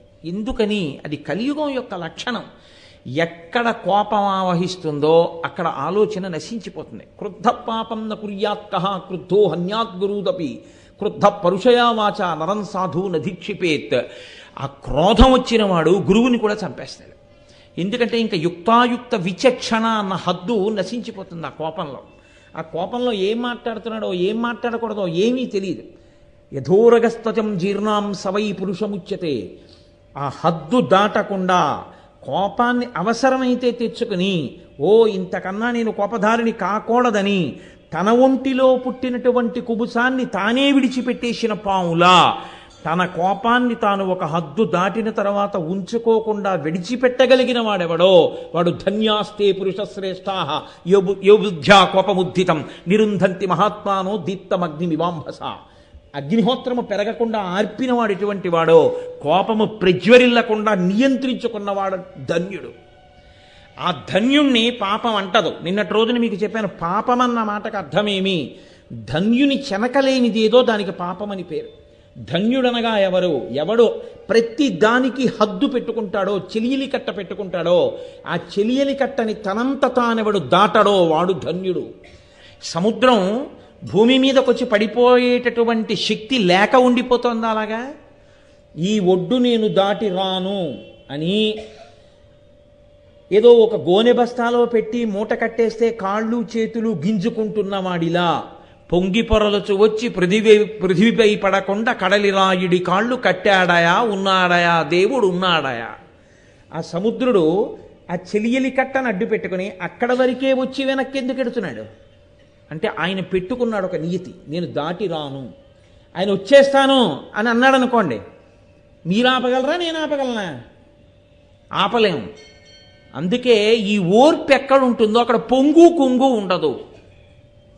పొంగు కుంగు లేకపోవడం ఓర్పుకి మారు పేరు. పొంగు కుంగు ఉంటే ఓర్పు పోతుంది. ఎందుకో తెలుసా అండి? ఏంటండి ఇంత గౌరవం పొంది నేను ఇలా కూర్చోవడమా అన్నాను అనుకోండి, పోతుందంతే. ఏంటండి నిన్న సాయంకాలం ఉపన్యాసం చెప్పినప్పుడు అంత వేదిక మీద కూర్చుంటాను, అన్ని పూలదండలేస్తారు, అన్ని నమస్కారాలు పెడతారు, నేను ఆఫీస్కి వెళ్ళి ఇంకోటికి నమస్కారం పెట్టడమా? నీ పెట్టడం ఏంటండి అన్నాను అనుకోండి, పోయిందంతే నా ధర్మం. ఇక్కడ నేను నమస్కారమును పొందడానికి యోగ్యుణ్ణి. రేపు నేను ఆఫీస్కి వెడితే నా పై అధికారి యందు నేను విష్ణు స్వరూపాన్ని చూడాలి. నాకు ఆయన విష్ణువు. ఆ విష్ణు స్వరూపాన్ని చూసి నేను ముందు నమస్కారం చేయాలి. అప్పుడు నాకు ఇక్కడ పొందిన సత్కారం అక్కడ నమస్కారానికి అడ్డొచ్చింది అనుకోండి, అప్పుడు పోయేదేది? నేను కృతకమైనటువంటి హద్దులు పెట్టుకొని నా ధర్మాన్ని నేను పోగొట్టుకుంటున్నాను. ఎక్కడి ధర్మం అక్కడే. అది తెలియాలి. అందుకే సముద్రం చూడండి, వానాకాలంలో నదులన్నీ చేరుతాయి, పొంగదు. వేసవి కాలంలో నీరంతా సూర్యుడు లాగుతాడు, కుంగదు. ఎప్పుడూ ఒక్కలా ఉంటుంది. పొంగు కుంగు లేని సముద్రం చెలియలి కట్ట దాటదు, ఓర్పుతూ ఉంటుంది. సహనం. ఈ సహనం కలియుగంలో చాలా అవసరం. ఎక్కడ వరకు? చాలా ఓర్పుతో నువ్వు వ్యవహారాన్ని చక్కబెట్టాలి తప్ప ఒక్కొక్కసారి కోపం సాధనంగా వాడాలంతే. కోపాన్ని సాధనంగా వాడి నువ్వు చక్కబెట్టాలంతే. దాన్ని ఆ తర్వాత వెంటనే మనం అనుకున్న పని చక్కబడిపోతోంది, ఇంకా నువ్వు ఆ కోపం పట్టుకోకూడదు, అయిపోయిందంతే. అదొక పనిముట్టు. పటకారం ఎంతవరకు పట్టుకుంటావు? వేడి పాలగిన్ని చేత్తో పట్టుకోలేవు కాబట్టి పటకారతో పాలగిన్నె పట్టుకుంటావు. ఓహోహో పటకారా, వేడి పాలగిన్నెను అద్భుతంగా పట్టినావు, నిన్ను నీ విడిచిపెట్టను, పట్టి విడువరాదు నా చెయ్యిని పట్టుకుంటుటాయి. పటకారం ఎంతసేపు అంటే పాలగిన్ని దింపడం వరకే. కోపం ఎంతవరకు? ఒక ముఖ్య ప్రయోజనాన్ని సాధించడానికి అది ఉపకరణం, అయిపోయింది, అది సాధింపబడింది, ఆ దారిలోకి వచ్చేసారు, నువ్వు వదిలేయాలంతే వెంటనే. నేను అదే పట్టుకుని అదే పీక్కుంటూ కూర్చుంటే వాళ్ళు బాగుంటారు, నువ్వు వాడైపోతావు. కాబట్టి ఎంతవరకు పట్టుకోవాలో అంతవరకు పట్టుకోవడం చేతనవడం ఓర్పన్న హద్దు చేత నిర్ణయింపబడుతుంది. ఆ ఓర్మితో కార్యసాధన ఎలా చెయ్యవలసి ఉంటుందో కలియుగంలో అధికారం ఉన్నంత మాత్రం చేత సాధించలేరు, ఓర్మితోనే సాధించవలసి ఉంటుంది కలియుగంలో. ఎందుకో తెలుసా అండి? అధికారం ఉందని మీరు చేశారనుకోండి ఉపద్రవాలు వస్తాయి. మీరు ఓర్మితో చేశారనుకోండి, నా బాబు నాకన్నా అంటూ చేసిన వాడే ఉత్తమ అధికారి అవుతాడు లోకంలో. ఇది చెప్పడం అంతటి స్థితికారుడై అంతటి మహాపరిపాలకుడై అఖిలాండకోటి బ్రహ్మాండ నాయకుడై ఈతడఖిలంబునకు ఈశ్వరుండై సకల భూతములలో ఉన్న తాపగలు వాడితడు అంటారు అన్నమాచార్య స్వామి. అటువంటి వాడు ఒక్క శాసనం చేసి భృగువుని శిల కింద మార్చలేక కలియుగంలో ఏది ఉండాలో లోకానికి నేర్పడానికి లేస్తూనే ఉద్ధాయ వినయాన్వితౌ వినయంతో నిద్రలేచాడు ఆయన. ఆయన నిద్రపోతే కదూ నిద్ర లేవడానికి, ఆయన తంతాడని తెలుసు తన్నించుకున్నాడు. ఎందుకు తన్నించుకున్నాడు? అలాగే ఉంటుంది కలియుగం అంటే. నువ్వు ఓపిక పట్టి సంస్కరించాలి తప్ప శపిస్తూ పోతే లోకంలో ఎవరూ మిగలరు. కాబట్టి ఇప్పుడు లేచి ఆయన ఏం చేశాడు? గబగబగబా శేషశైనాన్ని దిగొచ్చి రెండు పాదాలు పట్టుకున్నాడు భృగువి. పట్టుకుని ఆయన అన్నాడు, అయ్యయ్యయ్యో ఎంత పని చేసేశారండి, నన్ను తన్యావయా అని కోప్పడలేదు.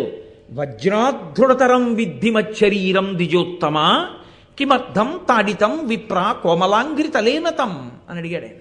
వజ్రాధృడతరం విద్ధి, ఈ శరీరం ఉంది చూశారు మహర్షి, ఇది వజ్రం లాంటిది, బహుకఠినం, చాలా కఠినంగా ఉంటుంది. ఎన్ని యుద్ధాలు చేసిందో. ఇది నశించే శరీరం కాదు. మెత్తటి శరీరం గట్టి అయి మెత్తగా అయిపోతుంది, అది ధర్మం. అందుకే పెరిగినన్ని రోజులు శరీరం అంటారు. 50 దాటిన తర్వాత ఇంకా శరీరం అనకూడదు, దేహం అనాలంటే ఇంకా దహింపబడడానికి సిద్ధపడుతోంది. అందుకని మొదటి గుర్తు ఏమిటంటే, అబ్బాయి ఇంకా ఇది వెళ్ళిపోవడానికి పెట్టే సర్దేస్తోంది అని గుర్తు ఏమిటంటే, నల్లగా ఉన్నది తెల్లబడ్డం మొదలవుతుంది. జుట్టు తెల్లబడుతోంది అంటే అన్ని తెలుపులోంచి వచ్చాయి, అన్ని తెలుపులో కలిసిపోతాయి.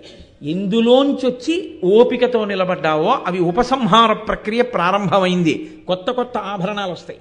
ఇప్పటి వరకు ఇది లేకుండా చూసిన వాడివి ఇది లేకుండా ఇప్పుడు కనపడదు. ఇలాంటివన్నీ వస్తున్నాయి అంటే గుర్తు ఏమిటంటే ఉపసంహార ప్రక్రియ ప్రారంభమైంది. ఇందులోంచి వచ్చావో అందులోకి వెళ్ళవలసినటువంటి ప్రస్థానం మొదలైపోయింది. ఒకానొక నాడు అది పూర్తిగా నిర్ణయింపబడిన నాడు ఇది కూడా కదలడం మానేస్తుంది. దీన్ని వాళ్లే పట్టుకెళ్ళి కట్టెలలో పెట్టేస్తారు. దహింపబడుతుంది, దహింపబడే స్వరూపాన్ని పొందేస్తోంది. కాబట్టి దేహం అంటారు. పెరుగుతుంటే శరీరం అంటారు. 50 తర్వాత ఇంకా దహనమునకు దగ్గర పడుతూ ఉంటుంది, అందుకని మళ్ళీ మెత్తబడిపోతుంది.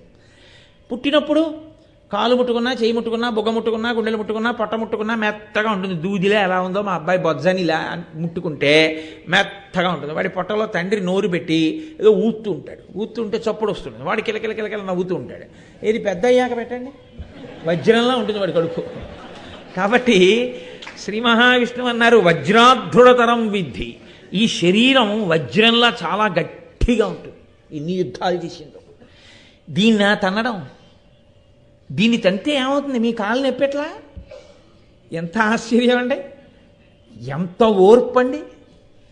ఆయన చేతకాక ఇదంతా కాదు. ఎందుకో తెలుసా? కలియుగంలో అసలు ఎలా ఉండాలో నేర్పుతున్నాడు ఆయన. ఇది నోటితో చెప్పక్కర్లేదు. ఆయన అవతారంగా రావడానికి కదిలిన మొదటి కదలికలో చూపించినటువంటి పాఠం ఏదుందో, సందేశం ఏదుందో అది లోకము పట్టుకుని అన్వయం చేసుకోవాలి. అందుకే మీకు అసలు వెంకటాచలం వెళ్ళేటటువంటి వాళ్ళకు వచ్చే మొదటి పరీక్ష ఎక్కడంటే, కోపం వచ్చేవే ఉంటాయి అన్నిటికీ క్యూలే, పెద్ద పెద్ద క్యూలు. ఇంకక్కడి నుంచి దొంగదారుల కోసం వెతుకులాట. తెలిసినవాడు ఎవడైనా ఉన్నాడా? విఐపి లెటర్లు దొరుకుతాయా? రికమెండేషన్తో వెళ్ళిపోవచ్చా? ఈశ్వరుడి దర్శనానికి రికమెండేషన్ ఏమిట్రా?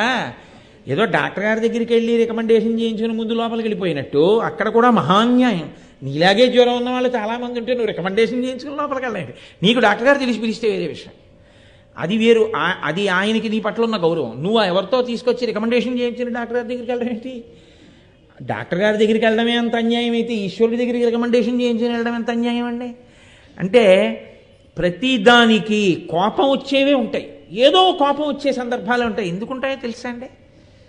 నా దర్శనానికి వచ్చావు కదా, నేను కదిలి నీ కోసం వచ్చాను కదా, నేను రావడంలో అంత ఓర్పు పట్టా, తన్నినా ఓర్చా. ఏ పాటి ఓర్పు పడుతున్నావురా జీవితంలో? అది పడితే నేను నిన్ను చూసి పొంగిపోతాను. అసలు ఏ ఓర్పు లేకుండా ఉత్తుత్తినే నా దగ్గరికి వచ్చి దొంగ నమస్కారాలన్నీ పెడుతుంటే నువ్వు నేర్చుకున్నది ఏముంది? వెంకటరమణుడి భక్తుడు అంటే, వెంకటేశ్వర దీక్ష అంటే వెంకటేశ్వరుడు లోకానికి ఇచ్చిన సందేశాన్ని పట్టుకోగలగడం. కాబట్టి ఆయన అన్నారు, వజ్రాధృతరం విద్ధి మచ్చరీరం ద్విజోత్తమ కిమర్థం తాడితం విప్ర కోమలాంఘ్రితలేనతం.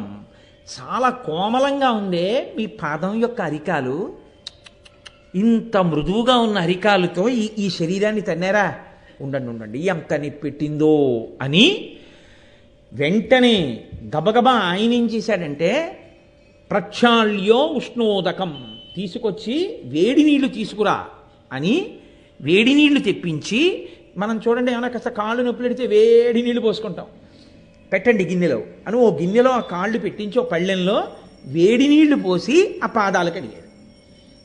ఇప్పుడు ఎంత పొంగిపోతాడు భృగు అంటే, అత్యంత ముక్కోపికి సత్కారమే విరుగుడు. సత్కారం చేసేసారనుకోండి, ఆయన ఏ సర్టిఫికేట్ ఇస్తాడంటే ఈయనంత మంచివాడు లేడంటాడు. అది పరిశీలనం చేసి ఇచ్చిందా, ఆయనకి జరిగినటువంటి సత్కారం చేసి ఇచ్చిందా? అంటే నీకు సత్కారం ఎక్కడ బాగా జరిగిందో ఆయన పూజనీయుడా, అదే నువ్వు సర్టిఫికెట్లు ఇచ్చే విధానం అంటే. కలియుగం అలా ఉంటుంది. నువ్వు ఏం చేస్తున్నావు అన్నదాన్ని బట్టి నీకు గుర్తింపు ఉండదు. నీవు అవతల వాళ్ళ దగ్గర ఎంత ప్రాపకం సంపాదించగలవు, ఎంత బాగా పొగడగలవు అన్నదాన్ని బట్టి నీకు గుర్తింపు ఉంటుంది. కానీ ఆ గుర్తింపు ఈ శరీరమునకు సంబంధించింది, దీన్ని తృప్తిపరుచుకోవడానికి సంబంధించింది. ఈశ్వరుడి దగ్గర గుర్తింపు కావాలనుకున్నవాడు ఇటువంటి హేయమైనటువంటి మార్గములను అనుసరించక్కర్లేదు. ఆయనకి తెలుసు ఎవడు యోగ్యుడో, ఆయనకి తెలుసు, ఆయన అనుగ్రహించగలడు. కాబట్టి ఇప్పుడు ఆ వేడి నీళ్లతో కడిగి ఆయన ఊరుకోలేదు. లక్ష్మీదేవిని దగ్గరికి పిలిచి అన్నాడు, స్వగృహం సకుటుంబంచ సర్వలోకం విడంబయం అన్నాడు. లక్ష్మీదేవి యొక్క తల మీద నీళ్లు చల్లాడు. ఎందుకు చల్లుతున్నానో తెలుసా లక్ష్మి? ఈ నీళ్లు ఏమిటనుకుంటున్నావు? ఏం సామాన్యం అనుకుంటున్నావా? ఇవి దధార శిరసాతోయం. ఆ నీళ్లు తీసి తన తల మీద చల్లుకున్నాడు. పైగా అన్నాడు, విప్రపాదోద్గతం శివం. మహానుభావుడు భృగు అంటే, సద్బ్రాహ్మణుడు, ఆయన పాదములు కడిగిన నీళ్లు, వీటిని తల మీద చల్లుకోవాలి లక్ష్మి అని తల మీద చల్లుకుని, లక్ష్మీదేవి తల మీద చల్లి, కొడుకుని పిలిచి మన్మధుణ్ణి ఆయన తల మీద చల్లి, తన చుట్టూ ఉన్నటువంటి ఆ పరివారం అందరి తల మీద చల్లి, ఆ గిన్నె పట్టుకుని ఏదో ఇంట్లో పుణ్యాహవాచనం చేయించుకుంటే చల్లుకున్నట్టు ఓ ఆవిడి మండోటేసుకుని స్వగృహం వైకుంఠం అంతా ఆయనే చల్లుకున్నాడు ఆ నీళ్లు. ఎంత పొంగిపోతాడండి భృగు! సకుటుంబంచ, తన ఇంట్లో అంటే వైకుంఠంలో తన పక్కన ఉన్న వాళ్ళందరి తలల మీద చల్లాడు. ఎందుకుట? సర్వలోకం విడంబయం, లోకములనన్నిటినీ కూడా ఒక మార్గమును చూపించడానికి, భృగువుకి బుద్ధి చెప్పడానికి తప్ప నిజంగా భృగువు చాలా గొప్ప పని చేసేశాడని కాదు. భృగువుకి బుద్ధి చెప్పడానికి తాను సహనంతో ఉండడం వినా కలియుగంలో మార్గం లేదు. కాబట్టి ఇప్పుడు ఇవన్నీ చేసి ఆ పాదాలు తుడిచేసి చక్కగా ఇలా పడుకోండని ఆ కాళ్ళు ఒత్తినట్టుగా ఒత్తుతూ, ఇంత అహంకారానికి కారణం భృగువుకి అరికాల్లో కన్నుంది. కాళ్ళొత్తుతున్నట్టుగా ఒత్తుతూ అరికాలులో ఉన్న కాలు తన బొట్టన వేలితో చిదిమేశాడు. అప్పుడు భృగువుకి బుద్ధి వచ్చింది. సరే, అది వేరు మాట. ఈయన అప్పుడు గబగబా కిందకెళ్ళి శ్రీ మహావిష్ణువుని అందరూ ఆరాధించవలసినదే అని ఒక తీర్పు చెప్పారు. ఆ యజ్ఞం అక్కడ పూర్తయిపోయింది. ప్రధాన ప్రయోజనం ఏమిటి? స్వామి కదిలి రావాలి వెంకటేశ్వరుడిగా. స్వామి కదిలి రావడము అన్న మాట యందు మీరు ఒకటి గుర్తు పెట్టుకోవాలి. ఆయన మీకు అనుగ్రహించడము అంటే ఆయన గుండెలలో దయ కదలాలి ముందు. దయ అన్న భావన కదిలిందనుకోండి, మీకు ఉపకారము అన్న క్రియ తర్వాత కనపడుతుంది. ఇప్పుడు నాకు ఏదో ఒక ఉపకారం కావాలి, నేను మా అధికారి దగ్గరికి వెళ్ళి, అయ్యా నాకు ఈ ఉపకారం చేసి పెట్టండి అని అడిగాను. ఇప్పుడు ఆయనకి నేను చెప్పిన పరిస్థితులను విని ఇతనికి ఉపకారం చెయ్యవలసిందే అని నా యందు దయ ముందు కలిగిందనుకోండి, నేను కోరుకున్న ఉపకార రూపంలో ఆయన సంతకం పెట్టో ఆర్డర్ ఇస్తారు కదండి. ముందు దయ గుండెల్లో కదలాలి. దయ గుండెలలో కదిలితే వెనక ఉపకారం అన్నది కనబడుతుంది. వెంకటేశ్వరుడు కదలాలంటే ముందు ఆయన దయ కదలాలి. ఆయన దయ కదిలితే తప్ప, ఆయన కారుణ్యము కదిలితే తప్ప ఆయన కదలడం ఉండదు. ఎప్పుడు భావన యందు ముందు కారుణ్యము కదులుతుంది. దయ కదిలితే ఉపకారం అన్నది మీకు ఒక రూపంగా పైకి కనపడుతుంది. ఎవరినో చూశారు, ఆయన మంచి కళ్ళ డాక్టర్ గారు, తన కారు కిందే పడిపోబోయింది ఎవరో ఒక అమ్మాయి. గబగబా దిగొచ్చి ఏమమ్మా అలా వచ్చామన్నారు. సార్ నాకు కళ్ళు లేవు సార్ అంది ఆవిడ. అంతే, ఆయనే కళ్ళ డాక్టర్ గారు, ఆయనకి దయ కలిగింది. ఇన్ని ఆపరేషన్లు చేశాను, పాపం ఇంత చక్కగా ఉంది ఈ పిల్లకి కళ్ళు ఉంటే ఎంత బాగుండేదో అనిపించింది. కూర్చో కారులో తీసుకుపోయిన ఆపరేషన్ చేసేసాడు, కళ్ళు వచ్చేసి. కళ్ళు వచ్చేయడం ఆయన దయకి ఫలం. అసలు ముందు ఆయన దయ కదలాలి కదండి, గుండెల్లో ఆయన దయ కదలాలి. గుండెలలో ఉన్న దయ కదలడం అమ్మవారు కదలాలి. ఆవిడే కదా దయాస్వరూపిణి.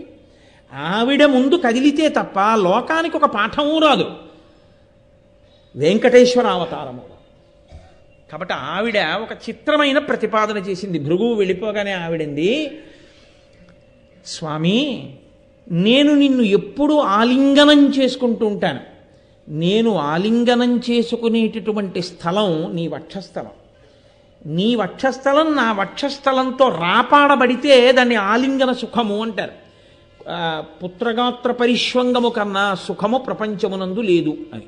కొడుకుని కౌగిలించుకోవడం అంటే కొడుకు యొక్క గుండె, కొడుకు యొక్క వక్షస్థలం తండ్రి యొక్క వక్షస్థలానికి పూర్తిగా తగిలేటట్టుగా ఒకరినొకరు కౌగిలించుకోవడం. అలా కౌగిలించుకుంటే ఒక గొప్ప సంతోషం ఉత్పన్నమవుతుంది. ఒక కొడుకుని తండ్రి కౌగిలించుకున్నట్టు నేను నిన్ను ఆలింగనం చేసుకుంటూ ఉంటాను భర్తవి కనుక.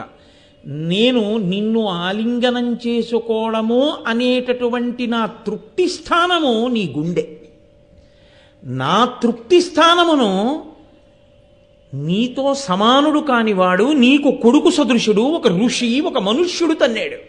ఇది అపచారం. తండ్రిని కొడుకు తన్నకూడదు, తన్నాడు, నువ్వు సహించావు, పైగా కాళ్ళు కడిగావు. ఏ నా ఆలింగన స్థానము అవమానింపబడిందో దాన్ని నేను హర్షించలేను. కాబట్టి కరవీరపురం గచ్చామి గరుడధ్వజ, నేను కరవీరపురం వెళ్ళిపోతున్నాను, వెళ్ళిపోయి అక్కడ ఉంటాను. నేను వైకుంఠంలో ఉండదలుచుకోలేదు కొంతకాలం. నాకు రోషం వచ్చింది, కోపం వచ్చింది, నేను వెళ్ళిపోతున్నానంది ఆవిడ. అయితే మీరిక్కడ తాడితోసి జగన్నాథ మదాలింగ స్థల, నేను ఏ ప్రాంతాన్ని కౌగలించుకున్నప్పుడు నా గుండెల చేత రాపాడిస్తానో ఆ స్థానాన్ని తన్నాడైన. లేదు, నా నివాస స్థానాన్ని తన్నాడైన. నువ్వు నాకు ఇచ్చిన స్థానం గుండె, అక్కడ తన్నాడు. కాదు, నీ గుండె నా ఐదోతనానికి గుర్తు, దాన్ని తన్నాడైన. నాకు బాధ కలిగింది, నువ్వు క్షమించావు, నేను క్షమించలేను. నువ్వు క్షమించిన వాడిని నేను శపించలేకపోతున్నాను, కాబట్టి నేను వెళ్ళిపోతున్నాను వైకుంఠం నుంచి అని. ఎక్కడికి వెళ్ళిపోతుందో చెప్పింది ఆవిడ, చెప్పకుండా వెళ్ళిపోలేదు ఆవిడ. గచ్చామి గరుడధ్వజ, నేను వెళుతున్నాను ఎక్కడికో తెలుసా, కరవీరపురం వెళ్ళిపోతున్నాను, కొల్హాపురం వెళ్ళిపోతున్నానని తల్లి వెళ్ళిపోయింది లక్ష్మీదేవి. వెళ్ళిపోతే అక్కడ ఒక పెద్ద గమ్మత్తోడు జరిగింది. ఆవిడ వెళ్ళిపోయినటువంటి ఉత్తర క్షణంలో యథాగత మహాలక్ష్మి తథా నారాయణో హరిహి, ఆవిడ వైకుంఠం నుంచి వెళ్ళిపోగానే శ్రీ మహావిష్ణువుకి ఒక్క క్షణం కూడా అక్కడ ఉండబుద్ధి లేదట, ఆయన వెళ్ళిపోయాడు. ఇది బాహ్యంలో లక్ష్మీదేవి వెళ్ళిపోయింది కాబట్టి ఉండలేక ఆయన వెళ్ళిపోయాడు. ఆంతరంలో దయ కదిలితే కానీ వెంకటేశ్వరుడు కదలడు. ఆయన కదిలి వస్తున్నాడు అవతారానికి. కింద ఇక్కడ నిలబడడం కోసం మహానుభావుడు బయలుదేరి వస్తున్నాడు. ఇందులో మీరు ఒక పెద్ద రహస్యాన్ని ఒకదాన్ని పరిశీలించవలసి ఉంటుంది. ఆమె నిత్యానపాయని కదా, తెల్లవారి లేస్తే లక్ష్మీదేవికి పూజ చేస్తే మనం నిత్యానపాయనీం నిరవద్యాం దేవదేవ దివ్య మహిషీం అని చెప్తున్నాం కదా. అటువంటి తల్లి ఎప్పుడూ వీడి ఉండని తల్లి కదా. శ్రీరమ సీతగాగ నిజసేవక బృందము వీరవైష్ణవాచార జనంబుగాగ విరజానది గౌతమిగాగ వికుంఠమున్నారయ భద్రశైల శిఖరగ్రముగాగ వసించు చేతనోద్ధారకుడైన విష్ణుడముదాశరథీ కరుణాపయోనిధి అని కదా గోపరాజు గారు. ఆయన రాముడిగా వస్తే ఆమె సీతగా వస్తుంది, ఆయన కృష్ణుడిగా వస్తే ఆవిడ రుక్మిణిగా వస్తుంది. ఆవిడ నిత్యానపాయని, ఆయన్ని విడిచిపెట్టి ఉండదు. అటువంటి తల్లి విష్ణువుని విడిచిపెట్టి వెళ్ళిపోవడం ఎలా కుదురుతుంది అంటే, ఆవిడ నిజంగా విడిచిపెట్టి వెళ్ళిపోయింది కాదు, ఆయన ఎక్కడికి రావాలో మార్గం సూచిస్తున్నది. ఎక్కడికొచ్చి ఆయన నిలబడాలో ఆవిడ మార్గాన్ని ప్రచోదనం చేస్తోంది. నువ్వు ఇక్కడికొచ్చి నిలబడాలి, నిలబడి అనుగ్రహించాలి వీళ్ళందరినీ. కాబట్టి ఆవిడ వెళ్ళిపోగానే ఆయన ఉండలేకపోయాడు. అసలు రహస్యం ఏమిటో తెలుసా అండి? వేదం మనకు ఒక మాట చెప్తోంది. పురుషుడు అగ్నిహోత్రం చేస్తాడు. అగ్నిహోత్రం కానీ సంధ్యావందనం కానీ ఇలాంటివి చేసేటప్పుడు తాను అమ్మడానికి అధికారం ఉన్న ప్రదేశం ఏదున్నదో, విక్రయించడానికి తనకి అధికారం ఉన్న ప్రదేశం ఏదున్నదో అక్కడ తన పక్కన తన భార్య లేని స్థితిలో తాను అగ్నిహోత్రం చేయడానికి అనర్హుడు. నేనే నా ఇంట్లోనే అగ్నిహోత్రం చేస్తున్నాను, నా భార్య నా పక్కన లేదనుకోండి, ఆ సమయంలో నేను విక్రయించడానికి అధికారం ఉన్న ప్రదేశంలో, అంటే ఇంట్లో ఎంత మేర అమ్మడానికి నాకు అధికారం ఉందో అది కాకుండా మా అన్నయ్య ఇంట్లో పక్కనున్నా సరే నేను అగ్నిహోత్రం చేయకూడదు. నేను విక్రయించడానికి అధికారం ఉన్న ప్రదేశంలో నా భార్య తిరుగుతుండగానే నేను అగ్నిహోత్రం చెయ్యాలి. ఎందుకని? ఈయనకి గృహస్థు అని ఒక పేరు, ఆమెకి పత్ని అని ఒక పేరు. పత్ని అంటే ఆమె పక్కన ఉంటే తప్ప ఈయన కొన్ని చెయ్యడానికి వీలు లేదు, ఈయన ఇవి చెయ్యడానికి అర్హుడే.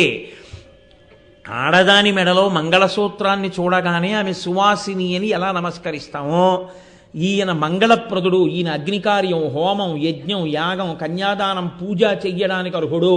ఎడంభుజం మీద ఉత్తరీయం.